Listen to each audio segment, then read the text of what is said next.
আসসালামু আলাইকুম রহমতুল্লাহি অবরকাতুহু। সম্মানিত দর্শক, জাতীয় নির্বাচন কবে হচ্ছে? ডিসেম্বরে নাকি জুনে?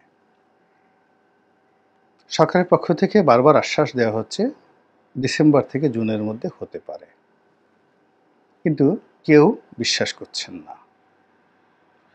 দেশের যারা প্রাজ্ঞ রাজনীতিবিদ রয়েছেন, যারা এখন আর রাজনীতি করেন না, কিংবা প্রথিতযশা সাংবাদিক রয়েছেন, ৩০ বছর ৪০ বছর সাংবাদিকতা করেছেন, খুব বিখ্যাত দেশে এবং বিদেশে।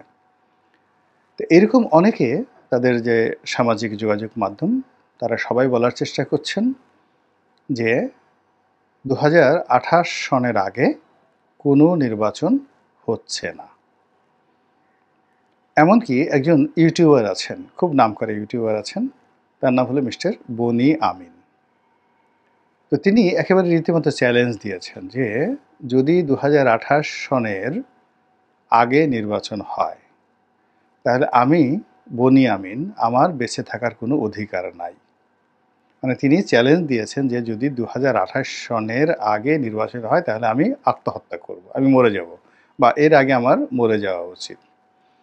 তো এইরকম কথাবার্তা সবাই বলার চেষ্টা করছেন। আমি অত বড় মানুষ নই, কিন্তু সেই আগস্ট মাসের একেবারে ১০-১৫ তারিখ থেকেই ১০ তারিখ থেকেই আমার কাছে মনে হয়েছে যে কোনো অবস্থাতেই এই ২০২৫ সনের ডিসেম্বর অথবা ২৬ সনের জুনের মধ্যে নির্বাচন হবে না। কিছুদিন আগে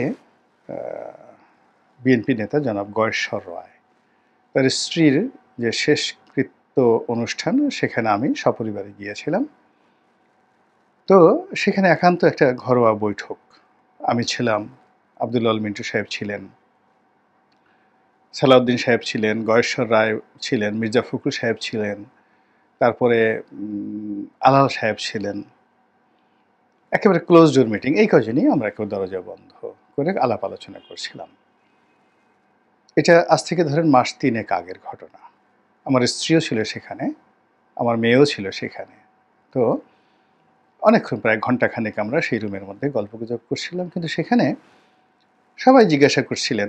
আব্দুল আল মিন্টু সাহেব বললেন যে, রনি ভাই, কি হবে আমাদের? আমি এমনি দুষ্টামি করে বললাম যে, মিন্টু ভাই, হয়তো আপনাদেরকে আবার পালানো লাগতে পারে। তো তিনি বুদ্ধিমান মানুষ, তিনি আর এটা নিয়ে কোনো বিতর্ক করলেন না। তারপর অন্যান্য যারা আছে, আমরা আলাপ আলোচনা করতেছিলাম রাজনীতি নিয়ে। কিন্তু সালাউদ্দিন সাহেব যিনি আছেন, তিনি বেশ দৃঢ়তার সঙ্গে বললেন যে, লিখে রাখেন, ডিসেম্বর মাসেই নির্বাচন হবে, হতে হবে, এবং জাতীয় নির্বাচনের আগে যাকে বলা হয় স্থানীয় কোনো নির্বাচন হচ্ছে না। তো যাই হোক, আমি ভদ্রলোকের সঙ্গে কোনো বিতর্কে গেলাম না, কথাও বললাম না। আমি বললাম যে, আচ্ছা ঠিক আছে, দেখা যাক, লেটস সি। কিন্তু দেখুন, এই ৩ মাসের মধ্যে পুরো পরিস্থিতি এমন অবস্থা হয়ে গেছে যে আমি সালাউদ্দিন সাহেবের সেদিনের যে বক্তব্য এবং তার কণ্ঠের যে দৃঢ়তা, এটি আমি এখন দেখছি না।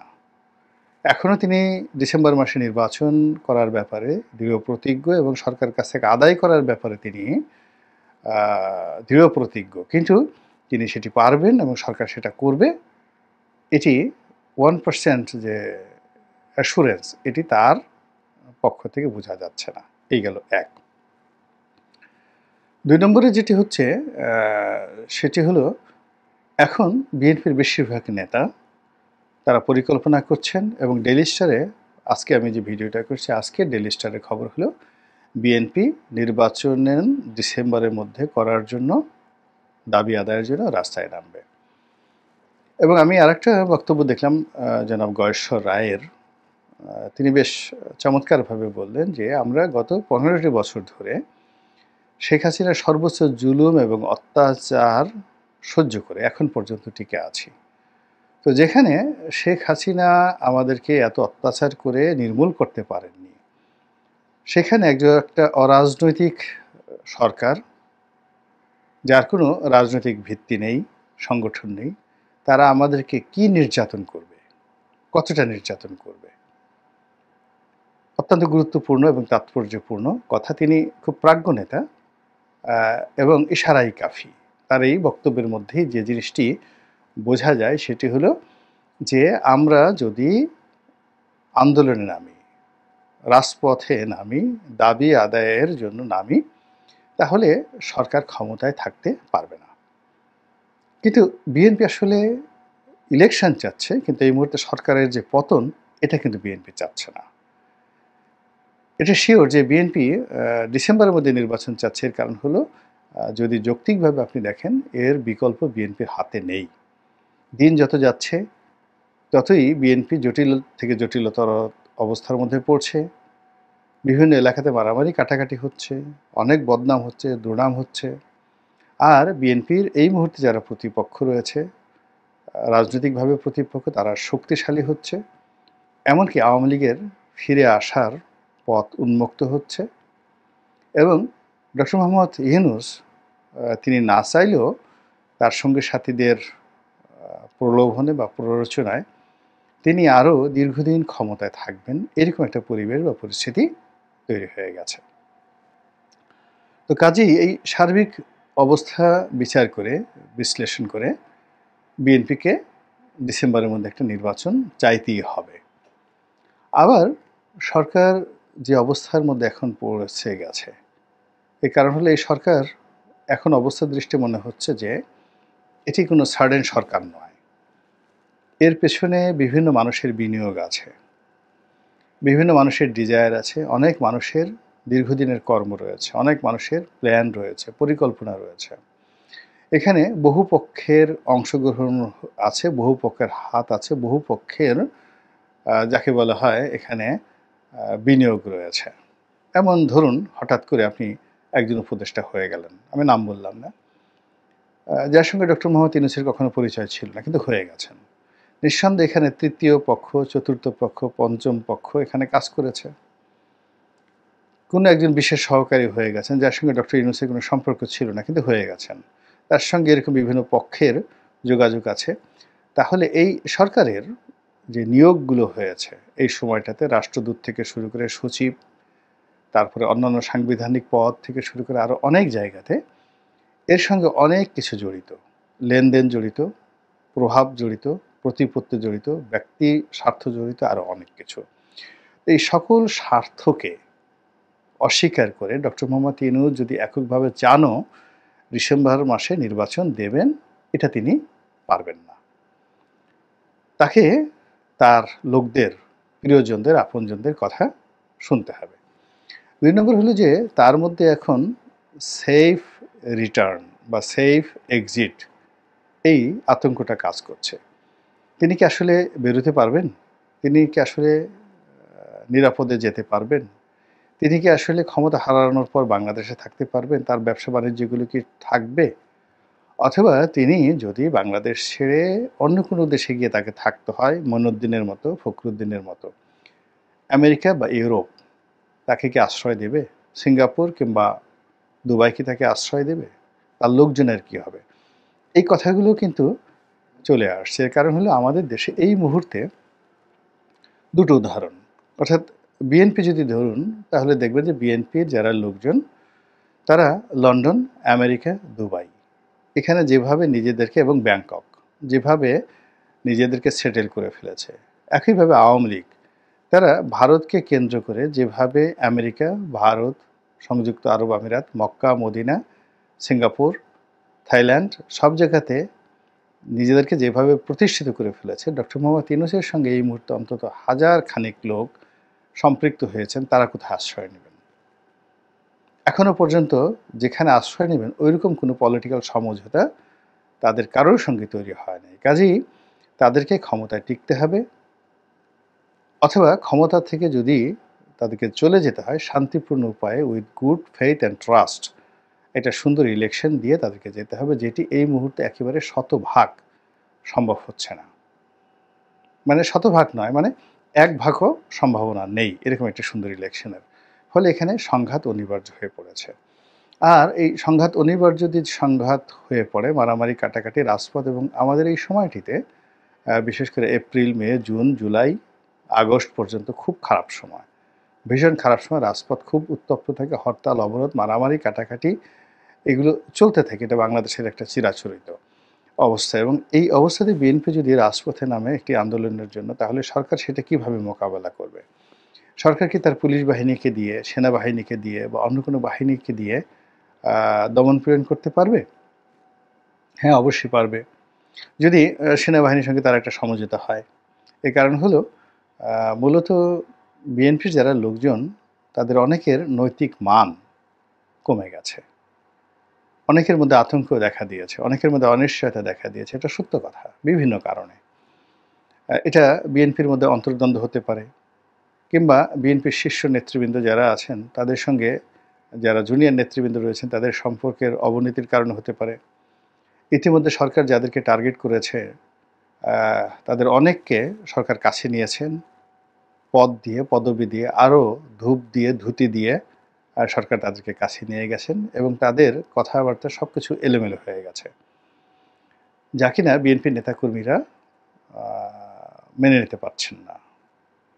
তারপর তারেক রহমান সাহেব, বেগম খালেদা জিয়ার দেশে আসা না আসা, এটি নিয়ে ভীষণ রকম বিতর্ক। এর বাইরে অন্য যে সমস্যাগুলো দেখা দিচ্ছে, সেই সমস্যাটা হলো যে ডক্টর মোহাম্মদ ইউনূস তিনি সম্ভবত একটি রাজনৈতিক স্বপ্ন দেখছেন, রাজনৈতিক ক্যারিয়ার তৈরি করার চেষ্টা করছেন এবং দীর্ঘমেয়াদে যদি তাকে থাকতে হয়, এই জন্য তিনি যথাসম্ভব ছুটোছুটি করছেন, বন্ধু তৈরি করার চেষ্টা করছেন আন্তর্জাতিক অঙ্গনে। আর এসব কারণে নির্বাচন পিছিয়ে যাওয়াটা বা 2026 থেকে 27 থেকে একেবারে 28 পর্যন্ত, 28শে ডিসেম্বর পর্যন্ত চলে যেতে পারে, এরকম আশঙ্কা যেভাবে দেখা দিয়েছে। একই সঙ্গে অনেকগুলো অনিশ্চয়তা। সেই অনিশ্চয়তা হলো সরকারের সঙ্গে ক্যান্টনমেন্টের সম্পর্ক, সরকারের সঙ্গে বঙ্গভবনের সম্পর্ক, এটি নিয়ে কথা হচ্ছে। এমনকি যদি ভারতের সঙ্গে ডক্টর মোহাম্মদ ইউনূসের একটি সমঝোতা হয়ে যায়, যেভাবে 111-এ মঈনুদ্দিন ফখরুদ্দিনের সঙ্গে হয়েছিল এবং তখনও কিন্তু একই ঘটনা। অর্থাৎ তখনও আওয়ামী লীগের সঙ্গে মঈনুদ্দিন ফখরুদ্দিনের যে সম্পর্ক খুবই খারাপ অবস্থায় পৌঁছে গিয়েছিল। প্রথমে আওয়ামী লীগ খুশি হয়েছিল 111 আসার পরে, কিন্তু পরবর্তীতে দেখা গেল যে বিএনপিকে দমন করার পরে আওয়ামী লীগের উপর যে স্টিম রোলারটা, এটা বিএনপির উপর যা চালানো হয়েছিল তার দ্বিগুণ আওয়ামী লীগের উপর চালানো হলো। কিন্তু ভারতের মধ্যস্থতায় আবার সেই আওয়ামী লীগের কাছেই 111-এর মঈনুদ্দিন ফখরুদ্দিন কিন্তু ক্ষমতা হস্তান্তর করেছিলেন। তো এখানে বিএনপির যে ভয় যে নরেন্দ্র মোদী যেভাবে ভারতের দিকে ঝুঁকছেন, যেভাবে মানে ডক্টর মোহাম্মদ ইউনূস যেভাবে নরেন্দ্র মোদীর দিকে ঝুঁকছেন কিংবা ভারতের সঙ্গে সম্পর্ক স্থাপন করার চেষ্টা করছেন এবং তিনি শুরুতে যেভাবে একটি ভারত বিরোধী মনোভাব তিনি লালন করার চেষ্টা করছিলেন, সেই জায়গা থেকে তিনি সরে এসেছেন। তো তিনি যদি সরে আসেন, ভারতের সাথে যদি তার সম্পর্ক হয়, ভারত তো তাকে বিএনপিকে ক্ষমতায় বসানোর জন্য সুপারিশ করবে না। ভারত অবশ্যই আওয়ামী লীগকে একটা স্পেস দেওয়ার জন্য, শেখ হাসিনাকে একটা স্পেস দেওয়ার জন্য তারা চাপ প্রয়োগ করবে এবং শেখ হাসিনাকে বাধ্য করবে মঈনুদ্দিন ফখরুদ্দিনকে যেভাবে একটা সেফ এক্সিট দেওয়া হয়েছিল, এভাবে ডক্টর মোহাম্মদ ইউনূস সাহেবকে একটা সেফ এক্সিট দেওয়ার চেষ্টা করা হবে এবং দেওয়া হবে। এবং এই সমঝোতাটা যদি হয়ে যায়, তাহলে সেক্ষেত্রে আবার যদি আওয়ামী লীগ ক্ষমতায় আসে, তাহলে বিএনপির পার্মানেন্টলি কপাল পড়বে। এর কারণ হলো ইতিমধ্যে রাজনীতির যে চাণক্য নীতি, সেই চাণক্য নীতি প্রয়োগ করে তৃণমূল পর্যায়ে বিএনপির সঙ্গে আওয়ামী লীগের যে সংঘাত, সেই সংঘাত এমন পর্যায়ে নিয়ে যাওয়া হয়েছে যেটি ইতিহাসের সবচেয়ে জটিল পরিস্থিতি তৈরি করেছে। প্রথম ঘটনা হলো অনেক আওয়ামী লীগের নেতাকর্মীদের ধনসম্পদ, ব্যবসা বাণিজ্য যেভাবে বিএনপির লোকজন তদারক করছে, এটা একটা সমীকরণ। আরেকটা হলো অনেক আওয়ামী লীগের নেতাকর্মীদের বিরুদ্ধে মামলা দেওয়া, গায়েবী মামলা দেওয়া, যা কিছু করা, এই কাজটিও বিএনপি করেছে। ফলে বিএনপি মারামারি লাগবে, আওয়ামী লীগ দূর থেকে তালি দেবে, এই অবস্থা। দ্বিতীয়ত, কোর্ট কাছারি, অফিস আদালতে বিএনপির যারা লোকজন রয়েছেন, তারা এমন অ্যারোগ্যান্সি দেখিয়েছেন বা এখনও দেখাচ্ছেন, যেটা আওয়ামী লীগ আসলে কখনো সেটা দেখায়নি। আওয়ামী লীগের নেতাকর্মীদেরকে লাথিগুঁতো মারা, আওয়ামী লীগের আইনজীবীদেরকে চড় থাপ্পড় মারা, তাদেরকে কোর্ট কাছারিতে যেতে না দেওয়া, এই সংস্কৃতি বাংলাদেশে পাকিস্তান আমলেও হয়নি, এটি এই সময়টাতে হয়েছে। তো কাজেই যদি ভারতের মধ্যস্থতায় ডক্টর মোহাম্মদ ইউনূসকে একটা সেফ এক্সিট দিয়ে সামনে একটা নির্বাচন আসে এবং সেই নির্বাচনে এখন যে পরিবেশ হয়েছে, একটা ফেয়ার ইলেকশন দিলে আওয়ামী লীগ ২০০-র চেয়ে বেশি সিট পেয়ে যাবে, তখন বিএনপির অবস্থা কী হবে? তো এটা বিএনপি বুঝতে পারার কারণেই বিএনপি সেই সুযোগটি ভারতকে দিতে চাচ্ছে না, সেই সুযোগটি ডক্টর ইউনূসকে দিতে চাচ্ছে না, এমনকি আওয়ামী লীগকে দিতে চাচ্ছে না। এজন্য তারা ডিসেম্বরের মধ্যেই নির্বাচন অনুষ্ঠানের জন্য প্রাণপণ তারা চেষ্টা করবে। তারই ধারাবাহিকতায় রাজপথ গরম করার জন্য, উত্তপ্ত করার জন্য তারা যে পরিকল্পনা নিয়েছেন এবং সেই পরিকল্পনা কিভাবে সরকার ঠেকিয়ে দেয় সেটি দেখার বিষয়। আল্লাহ আমাদের সবাইকে হেদায়েত দান করুন এবং হেফাজত করুন। আসসালামু আলাইকুম ওয়া রাহমাতুল্লাহি ওয়া বারাকাতুহু।